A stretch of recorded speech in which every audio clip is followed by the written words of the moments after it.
രാജഭരണകാലത്ത് നിർമ്മിക്കപ്പെട്ട പഴയ ആലുവ മൂന്നാർ രാജപാത സഞ്ചാരത്തിനായി തുറന്നു നൽകണമെന്ന ആവശ്യം ശക്തം. നിലവിൽ വനംവകുപ്പ് അധീനപ്പെടുത്തിയിട്ടുള്ള ഈ പാതയിലൂടെ യാത്ര അനുവദനീയമല്ല. ഇടുക്കിയുടെ വിനോദസഞ്ചാര മേഖലയ്ക്കും മാങ്കുളമടക്കമുള്ള കാർഷിക ഗ്രാമങ്ങളുടെ വികസനത്തിനും വിവിധ ആദിവാസി ഊരുകളുടെ അടിസ്ഥാന സൗകര്യ വർധനവിനും സഹായകരമാകുന്ന റോഡിന്റെ നവീകരണം സാധ്യമാക്കി ഗതാഗതത്തിനായി തുറന്നു നൽകണമെന്നാണ് ആവശ്യം. 1924 വെള്ളപ്പൊക്കത്തിന് ശേഷമായിരുന്നു പഴയ ആലുവ മൂന്നാർ രാജപാതയിലൂടെയുള്ള യാത്ര തടസ്സപ്പെട്ടത്. വെള്ളപ്പൊക്കത്തെ തുടർന്ന് കരിന്തിരിമലയിൽ ഉരുൾപൊട്ടലുണ്ടാവുകയും റോഡിന്റെ ചില ഭാഗങ്ങൾ യാത്രാ സാധ്യമല്ലാത്ത വിധം തകരുകയും ചെയ്തു. പ്രളയാനന്തരം അടിമാലി വഴി ആലുവയെയും മൂന്നാറിനെയും ബന്ധിപ്പിച്ച് പുതിയ റോഡ് നിർമ്മിച്ചതോടെ രാജപാത ഉപേക്ഷിക്കപ്പെട്ട് കാലക്രമേണ വനംവകുപ്പിന്റെ അധീനതയിലായി. എന്നാൽ പൊതുമരാമത്ത് വകുപ്പിന്റെ ഉടമസ്ഥതയിലുള്ള റോഡിൽ വനംവകുപ്പിന് യാതൊരു അധികാരവുമില്ലെന്ന് റോഡിലൂടെയുള്ള സഞ്ചാര സ്വാതന്ത്ര്യത്തിനായി വാദിക്കുന്നവർ പറയുന്നു. റോഡ് തുറന്നാൽ യാത്രാ സൗകര്യം വർദ്ധിക്കുന്നതോടൊപ്പം ടൂറിസം, കാർഷിക, വാണിജ്യ മേഖലകളിലും പുരോഗതിക്ക് കാരണമാകുമെന്നും ഇവർ പറയുന്നു. അപ്പോൾ ഈ റോഡ് ഞങ്ങൾക്ക് തുറന്നു തന്നാൽ ഇന്ന് ഇതൊരു മാങ്കുളം പഞ്ചായത്ത് എന്ന് പറയുന്നത് ഒരു തടങ്കലിലാണ്.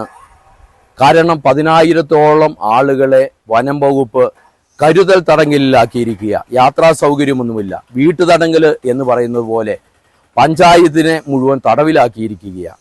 ആനകൾക്ക് നിർബാധം സഞ്ചരിക്കുവാനായിട്ടാണ് എന്നാണ് അവർ പറയുക.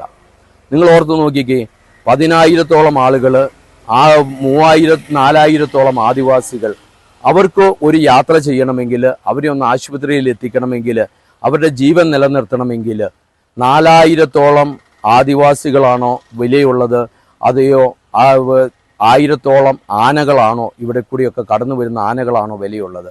അപ്പോൾ മനുഷ്യന് വിലയില്ലാത്ത ആനകൾക്ക് വിലയുള്ള കൽപ്പിക്കുന്ന ഒരു ഭരണാധികാരികളുള്ള നാട്ടിലാണ് നമ്മളിന്ന് ജീവിക്കുക.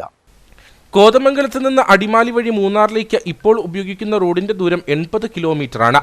എന്നാൽ പഴയ ആലുവ മൂന്നാർ പാതയിലൂടെ 60 കിലോമീറ്റർ ദൂരം യാത്ര ചെയ്താൽ മൂന്നാറിലെത്താം. 20 കിലോമീറ്റർ ദൂരം യാത്രയ്ക്കായി ലാഭിക്കാം. കുട്ടമ്പുഴ, പൂയംകുട്ടി, കുറത്തി, പെരുമ്പൻകുത്ത് എന്നിവിടങ്ങളിലൂടെ സഞ്ചരിച്ചാണ് റോഡ് മൂന്നാറിലെത്തുന്നത്. പൂയംകുട്ടിയിൽ നിന്നും പെരുമ്പൻകുത്ത് വരെയുള്ള 27 കിലോമീറ്റർ റോഡാണ് വനമേഖലയിലൂടെ കടന്നു പോകുന്നത്. നിലവിൽ പെരുമ്പൻകുത്തിൽ നിന്നും കുറത്തിയിലേക്കുള്ള റോഡ് മാങ്കുളം ജലവൈദ്യുത പദ്ധതിയുടെ നിർമ്മാണ ജോലികളുമായി ബന്ധപ്പെട്ട് നവീകരിച്ചിട്ടുണ്ട്. വനംവകുപ്പിന്റെ തടസ്സവാദങ്ങൾ നീങ്ങുകയും സഞ്ചാര സ്വാതന്ത്ര്യം അനുവദിക്കപ്പെടുകയും ചെയ്താൽ രാജപാത ഇടുക്കിയുടെ വികസനത്തിന് പഴമ പേറുന്ന പുതുവഴിയാകും. ഇക്കാര്യത്തിൽ ബന്ധപ്പെട്ട വകുപ്പുകളും ജനപ്രതിനിധികളും ശക്തമായ ഇടപെടലുകൾ നടത്തണമെന്നാണ് റോഡിനായി വാദിക്കുന്നവരുടെ ആവശ്യം.